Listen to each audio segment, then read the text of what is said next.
as an industry, I think we have to use this as an opportunity to not just say, hey, let's go digital and recreate in the digital world the same problems and issues that we see in the physical world. Like, we should use this opportunity and momentum, to start from scratch and create a better healthcare experience.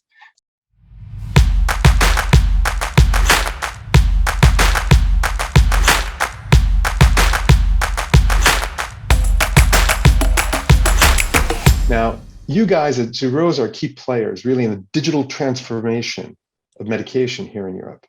And up until recently, that transformation, at least in my opinion, has been somewhat slower than perhaps was foreseen.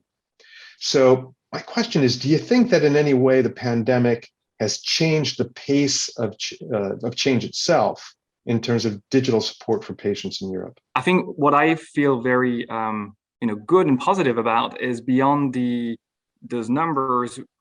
I do believe, and we see the data more in the US on this, which is always a few years ahead of Europe, in like this creating real new habits in the population. I think what we've seen in digital health is the hardest thing is always to get people to do it the first time, whether it's people or doctors, because it's just very new. It's not how we used to interact in healthcare. But if you do it once, you quickly realize that you can get quality care online, that some apps are really useful, and it can create long-lasting habits. And if you look at the data in between the waves in the United States for telehealth, it always goes down, of course, because there are things you cannot do online, but the level to which it goes down to is multiple higher than where we were before the pandemic.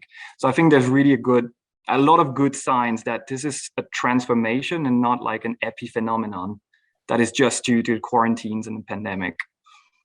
I think what makes me hopeful in a way as well is the reactions of the legislators, of the regulators in Europe. There's always been a very cautious approach to allow for digital health.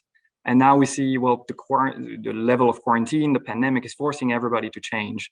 So, it dramatically increased the speed of adoption of the e-prescription reform in Germany. Now we're going live next year, and that was a huge transformation in the plans for a long time, and the pandemic just, shifted it to an extra gear. We saw Switzerland just a few weeks ago published a report recommending more digitalization in healthcare, and notably like mail order of OTC, which is still forbidden in Switzerland. And the pandemic is, moving regulators to say, well, we have to do something. We have to change that. So I think that's another good sign of the transformation that digital will allow.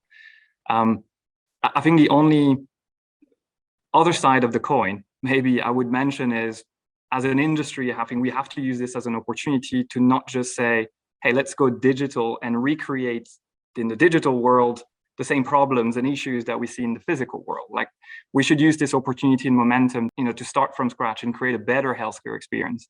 Coming back to your question, I think there's no going back. And in a way, at least there's a good thing coming out of this situation, which is exciting.